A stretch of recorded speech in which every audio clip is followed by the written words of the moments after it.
Sir, ഈ കഴിഞ്ഞ ദിവസം പേരാമ്പ്രയിൽ MP ഷാഫി പോലീസ് ഓഫീസർ സംസാരിച്ചുകൊണ്ടിരിക്കുകയാണ്. DYSP റാങ്കിലുള്ള പോലീസ് ഓഫീസറുടെ സംസാരിച്ചുകൊണ്ട് നിൽക്കുമ്പോഴാണ് ഒരു സാധാരണ പോലീസുകാരൻ കടന്നു കയറി തലക്കടിക്കുന്ന രംഗം നമ്മൾ കാണുകയാണ്. സാർ, പോലീസ് മനഃപൂർവ്വം ഇത് കാണിക്കുന്നതല്ലേ? പിണറായിയുടെ നിഴൽ തന്നെ പിണറായിക്കൊപ്പം നിന്ന് കുത്തുന്നത് പോലെയാണ് നമുക്കിതിൽ തോന്നുന്നത്. എന്താണ് സാർ ഇതിൽ തോന്നുന്നത്? രണ്ട് കാരണങ്ങളുണ്ട്. ഒന്ന്, ഒരു ഇൻഫാലിബിലിറ്റി കോംപ്ലക്സ് ഡെവലപ്പ് ചെയ്താൽ എനിക്ക് തെറ്റുപറ്റില്ല, ഞാൻ സർവശക്തനാണ്, ഞാൻ എല്ലാത്തിനും കാരണഭൂതനാണെന്ന് സ്വയം തോന്നിയാൽ അടുത്ത സ്റ്റേജ് എന്ന് പറയുന്നത് മറ്റുള്ളവരെ സംശയത്തോടെയും വെറുപ്പോടെയും കാണാൻ തുടങ്ങും. ഒരു പൊളിറ്റിക്കൽ ഡിക്റ്റം എന്ന് പറയുന്ന പോലെ, സ്ട്രാറ്റജിക് ഡിക്റ്റം എന്ന് പറയുന്നത് പോലെ ഏത് സമയത്തും നമ്മുടെ പിന്നിൽ നിൽക്കുന്നവനെ നമ്മൾ സൂക്ഷിക്കണം. രണ്ടാമത് നമ്മുടെ സ്ഥാനമാനങ്ങളിലാണെങ്കിലും എവിടെയാണ്, സ്പോർട്സിലാണെങ്കിലും ഒക്കെ രണ്ടാമത് വരുന്നവനെ സൂക്ഷിക്കണം. ഇപ്പോൾ പിണറായി നോക്കുമ്പോൾ രണ്ടാമത് വരുന്നത് മറ്റാരുമല്ല, ശൈലജ ടീച്ചറായിരുന്നു. ഏറ്റവും കൂടുതൽ ഭൂരിപക്ഷത്തിൽ ജയിക്കുന്നു. കേരളത്തിൻ്റെ മുഴുവൻ അംഗീകാരം കിട്ടിയ രീതിയിലുള്ള PR വർക്ക് അവർ നടത്തുന്നു. അത് പിണറായിയെ തല്ലൊന്നുമല്ല അസ്വസ്ഥനാക്കിയത്. അതുകൊണ്ടാണ് പിണറായി പ്രസിപ്പിറ്റേറ്റ് ചെയ്ത് രണ്ട് മലബാറിൽ തന്നെ സ്വന്തം ജില്ലയിൽ തന്നെ ശത്രുക്കളായിട്ട്, അല്ലെ പിണറായിക്കെതിരെ അയക്കാം എന്ന് കണ്ട രണ്ട് സ്വാധീനമുള്ള നേതാക്കളെ പിണറായി മൂലക്കിരുത്താൻ നോക്കുന്നത്. ഒന്ന്, ശൈലജയെ മന്ത്രി പോലും ആക്കിയില്ല. രണ്ട്, വടകര മത്സരിച്ച് തോൽപ്പിച്ചു. അതുപോലെ തന്നെ P ജയരാജനെയും വടകര മത്സരിച്ച് തോൽപ്പിക്കുക. പാർട്ടി സെക്രട്ടറി സ്ഥാനം കൂടെ അദ്ദേഹത്തിന്. അപ്പോൾ പകയോടെ പെരുമാറാൻ, തനിക്കെതിരായി പാർട്ടിയിൽ നാളെ വളർന്നു വരാൻ, അല്ലെ തനിക്കെതിരല്ല റിയാസിന് പോലും എതിരായി വരാൻ സാധ്യതയുള്ളവരെ ഇല്ലാതാക്കുക എന്നുള്ള സ്ട്രാറ്റജി പിണറായി സ്വീകരിക്കുന്നു. പക്ഷേ ഇതിന് ഇപ്പോൾ എനിക്ക് തോന്നുന്നത് കൗണ്ടറായിട്ടുള്ള ചില പരിപാടികൾ നടക്കുന്നുണ്ട്, മറുനീക്കങ്ങൾ നടക്കുന്നുണ്ട്. അത് എനിക്ക് തോന്നുന്നത് ഇപ്പം വിശ്വസിച്ചാൽ ഇങ്ങേരുടെ പിണറായിയുടെ കൂടെ നിഴലായിട്ട് നടക്കുന്നവർ തന്നെ പിണറായിയെ ശത്രുവാക്കുന്നു. പിണറായിയെ കൊണ്ട് സാധാരണ പ്രതിഷേധക്കാരെ തല തല്ലി പൊട്ടിക്കുന്നത് ജീവൻ രക്ഷാ പ്രവർത്തനമായിരുന്നു എന്ന് പറയിപ്പിച്ച ബുദ്ധി ഏതാണ്? അത് കണ്ടുപിടിക്കണം. നാട്ടുകാരൻ്റെ തല തല്ലി പൊട്ടിക്കുന്നത് ജീവൻ രക്ഷാ പ്രവർത്തനമാണെന്ന് പിണറായി പറയണമെങ്കിൽ പിണറായി എന്തുമാത്രം മണ്ടനാണെന്ന് നോക്കണം. തീർച്ചയായിട്ടും അത്തരം രീതിയിലേക്ക് അയാളെ കൊണ്ടു നടക്കുന്ന ആ ചതിക്കുഴികളിലേക്ക് പിണറായിയെ കൊണ്ടു നടക്കുന്ന കുറേ ആൾക്കാരുണ്ട്. അത് നമുക്കറിയത്തില്ല ആരാണ്. പിണറായിക്ക് മാത്രമേ അറിയുള്ളൂ ആരാണ് പിണറായിയുടെ. ഒരു വയസ്സും പ്രായമൊക്കെ ആകുമ്പോൾ ആരെങ്കിലും പറയുന്നൊക്കെ ചിലപ്പോൾ വിശ്വസിക്കും. അല്ല, വിശ്വസിക്കുന്ന മാത്രമല്ല, നേരിട്ട് കണ്ട വിഷയമല്ലേ. തല്ലിപ്പൊട്ടിക്ക് നമ്മൾ കണ്ടു, അദ്ദേഹം പറയുകയും ചെയ്തത് പിണറായി കണ്ടു. ഇന്നലെ വടകര ഷാഫിയോട് പോലീസ് എങ്ങനെ പെരുമാറുന്നു എന്ന് നാട്ടുകാർ കണ്ടുകൊണ്ടിരിക്കുക. പെട്ടെന്ന് കയറി അടിക്കുക. ഷാഫി എന്ന് പറഞ്ഞാൽ ഇന്ന് കോൺഗ്രസിന്റെ ഭാഗത്ത് മാത്രമല്ല, മൊത്തം കേരളം നോക്കുന്ന ഒരു യുവ നേതാവ്. അത്രയും ഭൂരിപക്ഷത്തിന് വടകരയിൽ നിന്ന് ശൈലജ ടീച്ചറെ പരാജയപ്പെടുത്തിയാണ്. തീർച്ചയായിട്ടും. അല്ല, അത് മാത്രമല്ല, രാഷ്ട്രീയത്തിന് അതീതമായി ആൾക്കാർക്ക് ഇഷ്ടമുള്ളൊരു പയ്യനാണ്.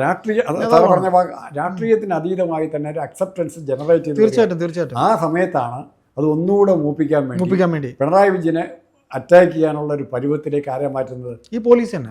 അപ്പം ഇത്തരം കുറേ സംഭവങ്ങളുണ്ട്. എന്ത് സംഭവിക്കും? അതെ, പിണറായിക്ക് ഒരു വശത്ത് പോലീസ് ഷാഫിയെ പോലുള്ളവരെ തല്ലി ഒതുക്കുന്നു. അത് നേരിട്ട് ജനം കാണത്തക്ക രീതി എവിടെയെങ്കിലും ഇവിടെ തല്ലിയോലെ പോലീസ് സ്റ്റേഷനിൽ പോലും കൊണ്ടുപോയിട്ടല്ല അടിച്ചത്. തീർച്ചയായിട്ടും നേരെ പരസ്യമായിട്ട് നാട്ടുകാർ ജനമധ്യത്തിലാണ് ഇത് ചെയ്തത്. ജനമധ്യത്തിൽ ചെയ്യുകയാണ്. അത് ചെയ്യുന്നതിൻ്റെ ഉദ്ദേശം. അപ്പോൾ ഇതിൻ്റെ കാരണഭൂതനായിട്ട് ആരായിട്ട് വരും? ഇതിനും പിണറായിയാണ് കാരണഭൂതൻ. തീർച്ചയായിട്ടും പിണറായിയുടെ പോലീസ് പറയുമ്പോൾ പിണറായിയുടെ പോലീസ് ചീത്തപ്പേരാർക്കാം. മുഖ്യമന്ത്രിക്ക് തന്നെ പണ്ടൊക്കെ രാജനെ കൊന്നതിൽ എല്ലാ പ്രതിസ്ഥാനം ഇയാളുടെ കരുണാകരനല്ലായിരുന്നു. എല്ലാവരും കരുണാകരനെ കുറ്റം പറഞ്ഞു അല്ലേ? അതേ രീതിയിൽ ഇപ്പോൾ പോലീസിൻ്റെ അതിക്രമങ്ങളൊക്കെ, അത് കുന്നംകുളത്തായാലും തിരുവനന്തപുരത്തായാലും ഇവിടെ പേരാമ്പ്രയായാലും ഇതിൻ്റെ എല്ലാം ഒന്നാം പ്രതിയായിട്ട് പിണറായി മാറും. ആ പിണറായി അങ്ങനെ മാറുന്നതുകൊണ്ട് നാളെ തദ്ദേശ സ്ഥാപനങ്ങളിൽ തിരഞ്ഞെടുപ്പുണ്ടായാൽ ഈ പാർട്ടി കമ്മിറ്റിയിൽ നിന്ന് പിണറായിക്ക് സ്തുതി പാടുന്ന പലരും, പിണറായിയെ ക്യാപ്റ്റനെ വിളിക്കുന്നവർ, എയർ മാർഷലിനെ വിളിക്കുന്നവരൊക്കെ കാണും. ഇവരെല്ലാം സൗകര്യപൂർവ്വം സ്തുതി മാറും. നിങ്ങൾ നോക്കി, ഇപ്പോൾ എന്തെങ്കിലും കാര്യം സൗകര്യപൂർവ്വം കളം മാറ്റും. സർക്കാരിന് വേണ്ടി അഭിപ്രായം പറയാൻ ആരുണ്ട്? അല്ല, സൗകര്യപൂർവ്വം കളം മാറ്റും. എന്ന് പറയുന്ന പാർട്ടി അതോ 2-3 പേരെ വെച്ച് ബാക്കി എല്ലാവരും കളം മാറ്റും. അച്യുതാനന്ദൻ്റെ കൂടെ അവസാനം ഉണ്ടായിരുന്ന സുരേഷ് കുറുപ്പും S. ചന്ദ്രൻപിള്ളയും ഉണ്ടായിരുന്നു. തീർച്ചയായും അച്യുതാനന്ദന് വേണ്ടി മരിക്കാൻ നടന്നവരുണ്ട്. അവരൊന്നും പിന്നെ കാണാനില്ല. എവിടെ ലാഭം കിട്ടുന്നു അങ്ങോട്ട് കാലി മാറി ചവിട്ടുന്നതിന് പിണറായിയുടെ കൂടെ അങ്ങനെ എന്നവരാണ്. അച്യുതാനന്ദൻ്റെ കൂടത്തിൽ നിന്നും പിണറായിയുടെ കയ്യിലേക്ക് അങ്ങനെ മാറി എത്രയോ പേരുണ്ട്. അത് നാളെ പിണറായിയുടെ കൂടത്തിൽ നിന്നും മറുവശത്തേക്ക് മാറില്ല. പിണറായിക്കൊരു ബദൽ രൂപപ്പെട്ട് വരുന്ന എല്ലാ ലക്ഷണവും കാണിക്കുന്നുണ്ട്. കാരണം പിണറായിയുടെ കയ്യിലുള്ള ആയുധങ്ങൾ ആര്യ രാജേന്ദ്രനും ചിന്താ ജെറോമോ അല്ലെ ഷംസീറില്ല റിയാസും ഒക്കെയാണ് ആയുധങ്ങൾ. ഇവരെ വെച്ചിട്ട് ഫൈറ്റ് നടത്താൻ പറ്റുമോ? ജയിക്കിനെ റിയാസിനെയും റഹീമിനെയും വെച്ചുകൊണ്ട് പിണറായിക്ക് എന്ത് പൊളിറ്റിക്കൽ ഫൈറ്റ് നടത്താൻ പറ്റുന്നത്?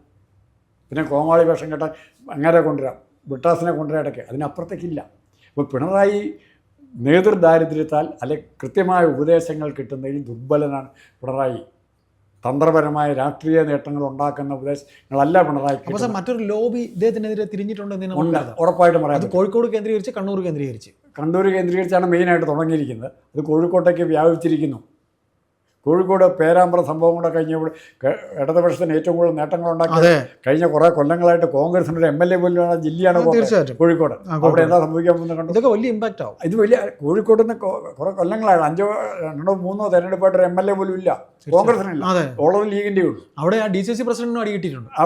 അത് അവനും ഇഷ്ടപ്പെട്ടാണ്. ഇത് നാളെ ഏതെല്ലാം തരത്തിൽ പേരാമ്പ്ര രാമകൃഷ്ണന്റെ മണ്ഡലമാണ്. ടി പി രാമകൃഷ്ണൻ ഒന്നുമല്ലാതെ UDF കൺവീനറായിട്ട് കൊണ്ടുപോയി. അതെ, LDF കൺവീനർ അങ്ങനെ ഉണ്ട്. അപ്പോൾ അതിൻ്റെ അർത്ഥം എന്താ കാണിക്കുന്നത്? പിണറായി പാർട്ടിയിൽ തകരാൻ പോകുന്നു. അത് ഭീകരമായ തകർച്ചയായിരിക്കും. സൈഡ് ലൈൻ ചെയ്യപ്പെടുന്നു. അച്യുതാനന്ദൻ പുറത്താക്കപ്പെട്ടപ്പോഴും അച്യുതാനന്ദനെ ഒന്നുമല്ല, അച്യുതാനന്ദൻ്റെ ഓരോരുത്തരായിട്ട് വെട്ടി അച്യുതാനന്ദൻ ജനങ്ങൾക്ക് വേണ്ടപ്പെട്ടവൻ തന്നെയായിരുന്നു. പക്ഷേ പിണറായിയുടെ കാര്യത്തിൽ അങ്ങനെയല്ല. ആ അപകടം പിണറായി മുന്നിൽ കാണുമെന്ന് ഞാൻ പ്രതീക്ഷിക്കുന്നു. തീർച്ചയായിട്ടും.